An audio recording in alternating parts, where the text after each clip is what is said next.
જન્મ પહેલાંથી મારી દરગાહ હતી, મારે દરગાહ જોઈએ. હું હિન્દુભાઈ છું. તમે હિન્દુ છો? હિન્દુ છું. નીરીશભાઈ બળદેવભાઈ સાધુ હિન્દુ છું. મારે દરગાહ જોઈએ, બીજું કોઈ મારે કોઈ લડત નથી. અમને ઢસડવામાં આવે પુરુષ પોલીસ દ્વારા, એ પછી મહિલા પોલીસ આવે છે. મહિલા પોલીસ આવીને તરત જ મારું પહેલાં તો ગળું દબાવે છે, ગળું દબાઈને મને લાતો મારે છે, મને હાથાપાઈ કરે છે. એ પછી જાણે કે અમે કોઈ ખૂન કરીને આવ્યા છે, કોઈ અડ્ડો ચલાવીએ છીએ, એ પ્રમાણેનું ક્રિમિનલ જેવું અમારી જોડે વર્તન કરવામાં આવ્યું.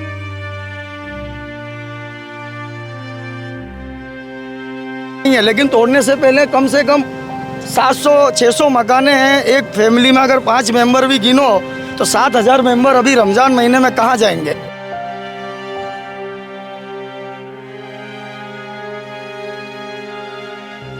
मकान तो तोड़ा. धार्मिक स्थलों को जब कोर्ट ने मना करी, हाई कोर्ट ने कि हाथ नहीं लगाना है, तो उसको क्यों तोड़ा गया? इससे साफ जाहिर होता है कल यहाँ पे दंगा भड़काने की फुल साजिश थी. अच्छा, फुल साजिश थी जो नहीं हो पाई, वो नाकाम हो गई. આ બધા કોણ છે? તમે મને કહો કોણ છે? કોઈ હિન્દુભાઈ બતાવો. બોલો ભારત માતા કી. પેલા બધા ભારતીય છે. હા, કોણ નથી બોલતું? કહો મને. છોકરીઓને ભણા, બેટી બચાવો, બેટી પઢાઓ. મને તો ના બચાવી શકે, હું પણ દેશની બેટી છું. ઘર તો તોડી દીધું બધાનું, પણ હવે શું એ લોકો જશે ક્યાં? એ પ્રશ્ન ઊભો થવો જોઈએ. ડેવલપમેન્ટના નામે એમ ના કહેવાય કે ઘરવાળાને બેઘર કરી દેવું, આ ડેવલપમેન્ટ નથી. આપણે ભાઈ છીએ. અચ્છા. હા, એટલે અહીંયા જે હિન્દુ મુસલમાન બધા એક અમે બધા એક જ છીએ. અમે બધા એક જ સમથી છીએ. હાલમાં સમથી છીએ ભાઈ, સમથી છીએ ને આપણે. આગળ ના પાડો. આગળ ના પાડો. નમસ્કાર, ક્રાંતિમાર્ગથી હું વિમિત કુમાર. સાથીઓ, આખા ગુજરાત રાજ્યની અંદર ડિમોલેશનની પ્રક્રિયા હાથ ધરવામાં આવી છે. અમદાવાદની અંદર આ ગોમતીપુર વિસ્તારની અંદર મુસ્લિમ સમાજના લોકોના મકાનો અને દુકાનો દબાણના વાહને ધરાશાયી કરી દેવામાં આવ્યા છે. એ બાબતે અહીંયા જેના મકાનો પડ્યા છે, જેની દુકાનો પડી છે, અને જે સામાજિક આગેવાનો છે અહીંના, એમની સાથે વાત કરવાનો પ્રયાસ કરીશું. જી, શું નામ આપનું? મારું નામ નીતિશ છે હા જી. અને એડવોકેટ છું. અત્યારે ગુજરાત હાઈકોર્ટમાં પ્રેક્ટિસ કરું છું. હાલ અત્યારે જે ડેમોલિશન થયું છે બહુ ખરાબ કહેવાય કે આવું ડેમોલિશન ક્યારેય થવું ન જોઈએ. ક્યારેય પણ પ્રાયર નોટિસ, એટલે આ બાજુવાળાને તો પ્રાયર નોટિસે નહીં આપવામાં આવ્યું કે 15 દાડાનું, કે ભાઈ મૌખિક રીતે એમને એમ કીધું હતું કે ભાઈ રમઝાન પછી આવીને તોડવાના છે. અને એમાં એમને કોઈ તકલીફે નહોતું, કારણ કે એમાં કમ્પન્સેશનનું બધું હતું. એ લોકો પહેલાં 2008માં ગયા હતા ત્યારે એમને કમ્પન્સેશન માટે બધું આપેલું હતું, તો એ લોકોને કંઈ તકલીફ નહોતું. પણ અચાનક ગઈકાલના દિવસે આ લોકો વગર કંઈ રિટર્ન નોટિસે આ લોકો અચાનક આવીને અહીંયા આવીને તોડી લીધું. હવે તોડ્યા પછી 4 વાગે આ લોકોએ કબ્રસ્તાનના જે બાઉન્ડ્રી છે, બાઉન્ડ્રીને એ તોડવામાં આવ્યું. અને જે મઝર છે, કંઈ 600 વર્ષ જૂનું કબર છે, એમાં 600 વર્ષ જૂની કબર છે, તો એ તોડવા માટે એ લોકો કોશિશ ચાલુ રાખતા હતા. તો ત્યારે આપણને અચાનક ખબર આવ્યું અને આપણે અહીંયા આવ્યા અને ઓર્ડર લઈને આપણે આવ્યા હતા. ખાલી 600 વર્ષ જૂની એટલે આ તો 1400 એટલે અમસ્તા બાદશાહના સમયગાળાની ખબર? એ તો ખ્યાલ નહીં, બટ અહીંયાના લોકો એમ કહે છે 400, 500, 600 વર્ષ જૂની કબર છે ત્યાં. અને એના જોડે આપણે આ જજમેન્ટ લઈ આવ્યા હતા. આપણે બીજું કંઈ કરવાનું નહોતું, ખાલી જજમેન્ટ ઓર્ડર એમને વચાવવાનું હતું કે તમારા જ વકીલ સાહેબે કોર્ટમાં એવું કીધું છે કે ઇન ધી એરિયા ઓફ કબ્રસ્તાન, એટલે કબ્રસ્તાનના એરિયામાં કંઈ પણ તોડફોડ થશે નહીં. તો એને લાગુ કરવું એમનું જ કામ છે. અને આ 17 તારીખનું ઓર્ડર છે, એટલે 17/1/2025નું ઓર્ડર છે. એટલે ખાલી એનું 1 જ મહિના પૈતું છે અને એ લોકો અચાનક આવીને કઈ રીતે એક દિવાલ, કબ્રસ્તાનનું દિવાલ કઈ રીતે તોડી શકે? કારણ કે એ કબ્રસ્તાનના અંદર આવે તો તરત જ આપણે એને જસ્ટ પૂછવા માટે ગયા હતા કે ભાઈ તમે આ કઈ રીતે, તો તરત જ પોલીસવાળા દ્વારા આપણને વાતચીતે કરવા નહીં દીધું. પહેલાં 1-2 પોલીસવાળા આવ્યા હતા, એ એએમસીના અધિકારીઓને ગોતવા ગયા હતા, પણ તરત જ બીજી ચેથરિયા કરીને રખ્યાલ પીઆઈ અચાનક આવ્યા અને આપણને પકડીને એટલે આપણા જોડે એક મહિલા એડવોકેટે છે, મહિલા એડવોકેટનું ગળા દબાવવામાં આવ્યું, એમનું મોબાઈલ ઝટી લેવામાં આવ્યું અને બહુ ખરાબ રીતે ઉપાડીને એમને ગાડીમાં નાખી દીધું.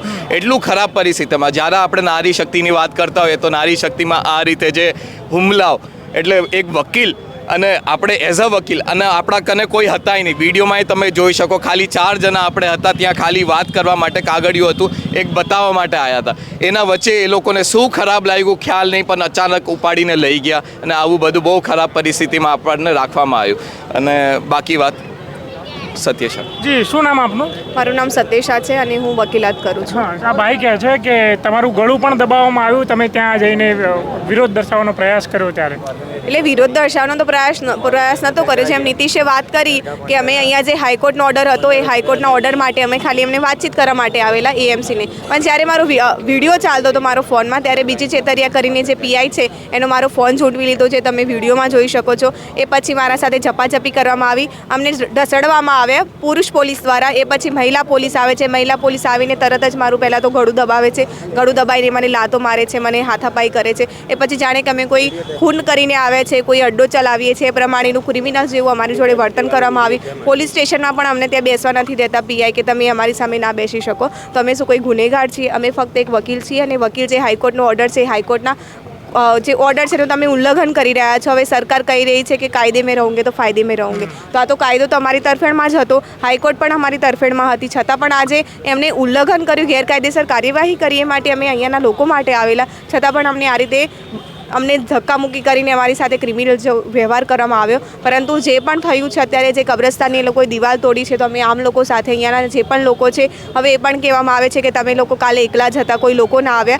કેમ કે 500 થી 600 જેટલા પોલીસવાળા હતા, એમના હાથમાં દંડા હતા, તો કાલે કોઈની પણ હિંમત ના ચાલી. પરંતુ અમે અત્યારે લોકો સાથે મળીને જે કબ્રસ્તાનની દિવાલ છે ઊભો કરવા માટે અમે આજે મિટિંગ કરવાના છીએ, અને જે પણ અમારાથી મુવમેન્ટ થશે દરેક મુવમેન્ટ સાથે અમે આગળ વધીશું. બેન, કબ્રસ્તાનની દિવાલ તોડી ફક્ત એનાથી વાંધો છે કે પછી આ જે દુકાનો તોડીને લોકોના મકાનો પણ તોડ્યા એનાથી પણ વાંધો છે? હવે જ્યારે હાઈકોર્ટમાં પિટિશન દાખલ થઈ હતી ત્યારે દુકાનો અને મકાનો તોડવામાં આવશે, એએમસીના વકીલે એવું જણાવેલું. પરંતુ એ માટે એમને એએમસી દ્વારા વળતર આપવામાં આવશે. એટલે દુકાનો અને મકાનો માટે વળતર આપવા માટે તૈયાર છે, પરંતુ કબ્રસ્તાનની અંદરનો જે વિસ્તાર છે, કબ્રસ્તાનના વિસ્તારને એ લોકો ટચ નહીં કરી શકે, એવું એએમસીના વકીલનું સબમિશન છે. તો દુકાનો અને મકાનો માટે અમને સવારથી ખબર છે કે અહીંયા ડિમોલિશન ચાલે છે, પણ ડિમોલિશન થઈ રહ્યું છે દુકાન અને મકાનોનું, ના કે કબ્રસ્તાનનું. પરંતુ જ્યારે અમને ખબર પડી કે કબ્રસ્તાન પણ તૂટી રહ્યું છે, ત્યારે અમે આવીએ છીએ, કેમ કે દુકાનો અને મકાનો માટે એએમસી વળતર આપવાની છે, પરંતુ કબ્રસ્તાન તોડવું એ ગેરકાયદેસર હતું, એ માટે અમે અહીંયા આવેલા. વળતર પહેલા આપવું જોઈએ કે પછી પાછળથી આપવું જોઈએ, જ્યારે બધું ધરાશાય કર્યા પછી? એક વકીલ તરીકે તમારું શું કેવું? વળતર તો પહેલા જ આપવું જોઈએ. જ્યારે ભૂખ્યા કોઈ મરી જતું હોય અને મર્યા પછી એમને ખાવાનું આપે, એનો કોઈ ફાયદો નથી. વળતર પહેલા આપવું જોઈએ. આ લોકો કહે છે 15 દિવસ પછી વળતર આપીશું. આમનો રમજાન મહિનો હવે આવે છે, આ લોકોએ એવું કીધેલું કે અમે રમજાન મહિના સુધી કંઈ નહીં કરીએ, છતાં પણ આ લોકો સવારે આવે છે. અને 10મા ધોરણની પરીક્ષા ચાલુ થાય છે, આ લોકો કહે છે કે અમે છોકરીઓને ભણા, બેટી બચાવો બેટી પઢાઓ. મને તો ના બચાવી શકે, હું પણ દેશની બેટી છું, અને બેટી પઢાઓ એટલે કે 27મી તારીખથી જ્યારે આ 10મા ધોરણની બોર્ડની પરીક્ષા શરૂ થવાની છે, તો આ લોકો ઈચ્છતા પણ નથી કે અહીંયાના લોકો ભણે. તો એ માટે આપણે આ લડત છે આગળ ચલાવીએ. બેન, તમે કહો છો કે અહીંયા જે દુકાનો અને જે મકાનો પાડવાની કોશિશ થઈ, બરાબર, વળતર આપવાની એની વાતચીત થઈ હતી, પણ જે કબર તોડવાની કે જે કબ્રસ્તાનની અંદર જે કંઈ તોડવાની વાત હતી એ નહોતી. તો એવું તો શું ઈરાદો હશે કે આ તોડવાની કોશિશ થઈ હશે? શું લાગે છે? હવે એમનો ઈરાદો તો આપણને ખબર નથી, પરંતુ આપણે સત્યની સાથે છીએ, અહીંયાના લોકોની સાથે છીએ, અને આપણે જે પણ લડત કરવાની થાય, અમારી સામે જે પણ હોય, એએમસી હોય, પોલીસ હોય, કોઈ પણ હોય, અમે એમની સામે અવાજથી લડીશું. જી, શું નામ આપનું? મારું નામ નિરીશભાઈ સાધુ. નિરીશભાઈ સાધુ, 7 ચાલીમાં રહું છું. અહીંયા મારી જન્મતારીખ છે, જો અમારો બાયોડેટો. અહીંયા મારા જન્મ પહેલાં મેં દરગાહ વચ્ચેવાળી મેં જોઈ હતી, સાંભળી લો. તમારા જન્મ પહેલાથી હતી? જન્મ પહેલાંથી મારી દરગાહ હતી, મારે દરગાહ જોઈએ. હું હિન્દુભાઈ છું. તમે હિન્દુ છો? હિન્દુ છું. નિરીશભાઈ બળદેવભાઈ સાધુ, હિન્દુ છું. મારે દરગાહ જોઈએ, બીજું કોઈ મારે કોઈ લડત નથી. હું હિન્દુભાઈ છું. મુસ્લિમ ભાઈચારો છે, ભાઈચારો સચવાઈ રહે, સાંભળી લો. હું હિન્દુ છું, નિરીશભાઈ બળદેવભાઈ સાધુ. મારે દરગાહ જોઈએ, બીજું કંઈ જોઈતું નથી. પણ ઘણા અંધભક્તો કટ્ટર હિન્દુ બનીને ફરે છે, જે મુસલમાનનો વિરોધ કરે છે. સાંભળો, બધાનો શું સંદેશ? એમાંય મારા એવા મારા ભાઈઓ છે ને, આપણો મને સપોર્ટ વાળા છે. કંઈ બધા કટ્ટરવાદી નથી. દેશમાં કોઈ બધા દુશ્મન છે? કોઈ નથી. મોદીને કોઈ વિરુદ્ધ છે? નથી. પાકિસ્તાનને કોઈ વિરુદ્ધ છે? કોઈ નથી. હિન્દુ ભાઈઓ છે આપણા બધા. બોલો ભારત માતા કી. કેટલાય તમે સાંભળ્યું ને, ભારત માતા કી જય. આ બધા કોણ છે? તમે મને કહો કોણ છે? કોઈ હિન્દુભાઈ બતાવો. બોલો ભારત માતા કી. પેલા બધા ભારતીય છે. હા, કોણ નથી બોલતું? કહો મને. હું હિન્દુભાઈ છું, મારે દરગાહ જોઈએ, બીજું કંઈ જોઈતું વચ્ચેવાળી દરગાહ જોઈએ. મારી જન્મ તારીખ આજે મેં એનાથી 15 વર્ષ પહેલાં જોઈએ છે. મારા મા બાપ કહેતા હોય કે દરગાહ વચ્ચે હતી, એટલે મારા દરગાહની વેલ્યુ છે. અચ્છા મતલબ તમે દરગાહની અંદર જતા હતા અને પૂજા મતલબ બધું અને દરગાહ છીએ આપણે ભાઈ ભાઈ છીએ. અચ્છા હા એટલે અહીંયા જે હિન્દુ મુસલમાન બધા એક અમે ભાઈ બધા એક જ સમથી છીએ. રહેતા. અમે બધા સમથી એક જ રહેતા હતા. સમથી છીએ, હાલમાં સમથી જ છીએ. ભાઈ સમથી છીએ ને આપણે આગળ ના પાડો. બધા એક જ છીએ. હા જી શું નામ આપનું? શાહિદ નામ છે મારું. સાહેબભાઈ શું કહેશો અહીંયા હિન્દુ ભાઈ પણ સમર્થનમાં છે જો આપણા? બધા સાથે જ છે, એમાં એવું કંઈ જ નથી કે બધા કોઈ અલગ છે, કોઈ હિન્દુ છે, મુસલમાન છે. પણ પહેલાં તો પ્રશ્ન એ છે કે જ્યારે પર આ ડિમોલાઇઝ કર્યું બરાબર, ઘર તોડતા પહેલાં કેટલા બધા અપ્રોક્સિમેટલી મેં ગણ્યા તો નથી પણ 300-400 ઘર જેવા હશે જે તોડી નાખેલા છે બરાબર. તો પહેલાં તો પ્રશ્ન એ ઊભો થાય છે કે એ લોકોને પહેલાં એ પોતાને ગવર્મેન્ટને એમ વિચારવું જોઈએ કે આ 300-400 લોકોમાં કેટલા ફેમિલી મેમ્બર હશે બરાબર, અને એમાં કેટલી મહિલાઓ હશે, કેટલા વૃદ્ધો હશે બરાબર, કેટલા નાના બાળકો હશે બરાબર, સ્ટુડન્ટ હશે, એક્ઝામ ચાલુ છે, રમઝાન મહિનો આવવાનું છે, તો એ લોકોનું થશે શું? હવે ઘર તો તોડી દીધું બધાનું, પણ હવે શું એ લોકો જશે ક્યાં? એ પ્રશ્ન ઊભો થવું જોઈએ. ડેવલપમેન્ટના નામે એમ ના કહેવાય કે ઘરવાળાને બેઘર કરી દેવું, આ ડેવલપમેન્ટ નથી. પહેલી વસ્તુ, તમારે જો ડેવલપમેન્ટ કરવું હોય તો પહેલાં તો રોજગાર માટે તમારે વિચારવું જોઈએ, ઘર માટે વિચારવું જોઈએ, એને ડેવલપમેન્ટ કહેવાય. ઘર તોડીને રોડ પોડું કરવું, this is not the development બરાબર. હું બધાને પૂછું છું, આ ડેવલપમેન્ટ છે જ નહીં. આવી પણ આ રીતે કહેવાય છે કે વળતર આપવાની વાતચીત થઈ છે. જો વળતર હું તમને એમ કહું કે હું તમારા કપડાં લઈ લઉં અને પછી નવો કપડો આપી દઉં, એનો કોઈ મતલબ નથી. તમે પહેલાં આપો. અત્યારે માની લો વળતર ક્યારે મળશે? ઘર તૂટી ગયા, બધા બેઘર થઈ ગયા, હવે જશે ક્યાં? 15 દિવસ પછી, મહિનો, વરસ, કોને કેટલું વળતર મળશે, શું વળતર મળશે, કોઈને કઈ કોઈ લેખિત બાંયધરી નથી. હવે એ મને નથી ખબર કે છે કે નથી. એ અમારા વડીલો જેનું ઘર તૂટ્યું એને ખબર હશે કે કોઈ બાંયધરી આપી હોય કે નથી. પણ ખરેખર આ વસ્તુ કરતાં પહેલાં વળતર આપવું જોઈએ. તમને શું લાગે છે? હું તમારાથી પ્રશ્ન પૂછું છું. એ હોવું જોઈએ, હું બધાથી પૂછું છું. પહેલાં વળતર આપવું જોઈએ. આ વસ્તુ ખરેખર ખોટી છે બરાબર. શું નામ આપનું? मोहम्मद एहसान। हाँ, आ गया होगा। आपका क्या टूटा है यहाँ पे? दुकान कुछ? नहीं, मैं बाहर से आया हूँ बाहर तो से देखने के लिए आया अच्छा। हूँ। आगे उधर रहता हूँ। अच्छा, क्या देखा आपने? देखा जो भी हुआ है, ये सब गलत हुआ है। गलत हुआ। सरकार को जितना चाहिए उतना लेना चाहिए, लेकिन जो बेकसूर लोग हैं उनका भी घर गिरा दिए। अभी रमज़ान का महीना आने वाला है, उनको सोचना चाहिए। अभी ये लोग बेरोजगार हो गए, सब टूट गया तो कहाँ जाएंगे? आपको क्या लगता है कि अनलीगल था उनको तोड़ना चाहिए, जो जैसे अनलीगल था उसको तोड़ना चाहिए, जो बेचारे उनका जो ही नहीं था उसको तो यानी नहीं करना चाहिए। पर ये एएमसी वाले ने बोला है कि उसको कंपनसेशन मिलेगा, मतलब वो तो ऐसे बोलते हैं, जब मिल जाए तब दे दो। तो कब मिलेगा, किसको क्या? हाँ, तो बोलने से थोड़ी ना होता है, जब दे दे तब पता चलेगा कि दिया है।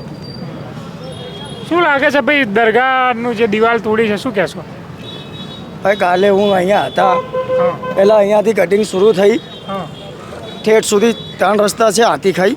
અહીંયા કટિંગ પૂરી થઈ ગઈ ને સાંજે 4:30-5 વાગ્યા एकदम से पुलिस वालों ने एकदम से यानी ऐसा विचार बनाया कि अब दरगाह गिराई जाए. पहले दरगाह ये गिराई गई, वोरा समाज लोगों की दरगाह थी.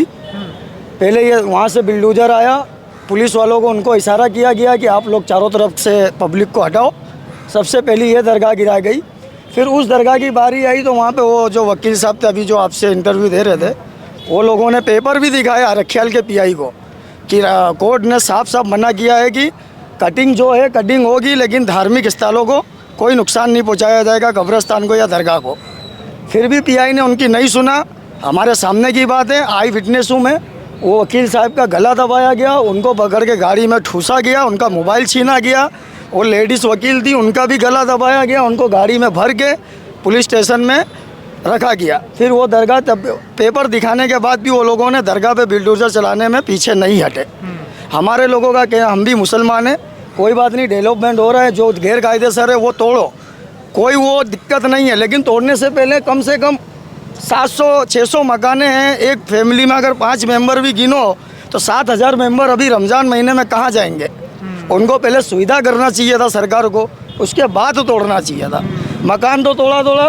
धार्मिक स्थलों को जब कोर्ट ने मना करी, हाई कोर्ट ने कि हाथ नहीं लगाना है, तो उसको क्यों तोड़ा गया? इससे साफ जाहिर होता है कल यहाँ पे दंगा भड़काने की फुल साजिश थी. अच्छा, फुल साजिश थी, जो नहीं हो पाई वो नाकाम हो गई. इसलिए नाकाम हो गई क्योंकि यहाँ के मुसलमान और यहाँ की हिंदू पब्लिक आज से नहीं 2002 के दंगे से 2002 के दंगे में भी दंगा हुआ, फिर भी यहाँ एकता थी, लोग शांत थे, कोई ने कुछ नहीं किया। और आज भी कल भी वही भाईचारा था, लोग शांत थे, कोई ने कुछ बोला नहीं।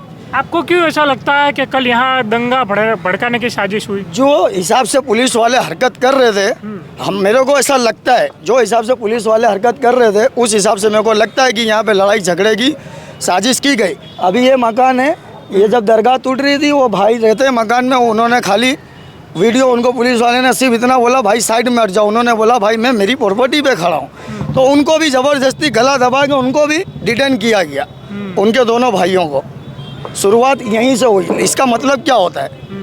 दाऊदी वोरा कौम की ये जो दरगाह या मजार कुछ भी था, वो अभी मेरे को दिख रहा है कि अभी तो नया बन रहा है। तो वो बनाएंगे, क्योंकि जब किसने बनाया है? ये वोरा समाज वालों ने बनाया, रात में बनाया, रातों रात। हाँ, क्योंकि उनके पास रजिस्टर है, वो तो रजिस्टर लेके आए को, लेकिन उनसे कोई एमसी वाला, कोई पुलिस वाला बात करने को तैयार नहीं था। अगर वोरा समाज का एक भी आदमी उस टाइम मौजूद होता तो ये दरगाह मेरे हिसाब से, जहाँ तक मेरा मानना है, नहीं टूटती, क्योंकि उनके पास पेपर थे, स्टे पेपर भी था, सब पेपर था। वो लोग आए बाद में, दरगाह गिरने के बाद।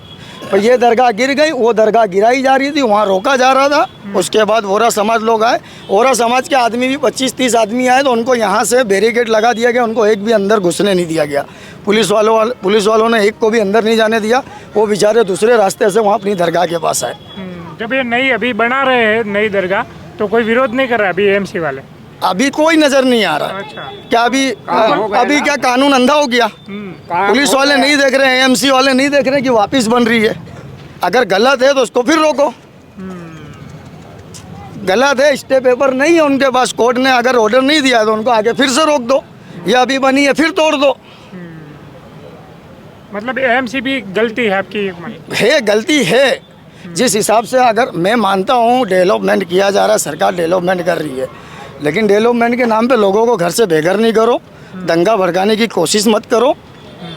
लोग भाईचारे से रहना चाहते हैं, प्यार मोहब्बत से रहना चाहते हैं, उनको रहने दो। जी, અહીંયા જે તમામ લોકોનું કહેવું છે કે અહીંયા જે ધાર્મિક સ્થળ તોડવામાં આવ્યા છે એ ક્યાંય ને ક્યાંય એમની આસ્થાને ઠેસ પહોંચાડવાની કોશિશ થઈ ગઈ છે। આ ભાઈનું કહેવું છે કે ક્યાંય ને ક્યાંય કાલે એવો માહોલ બનાવવાનો પ્રયાસ થયો કે જાણે કોઈ દંગા ભડકાવવાની કોશિશ થતી હોય। બાકી આગળની અપડેટ્સ માટે જોતા રહો ક્રાંતિમાર્ગ।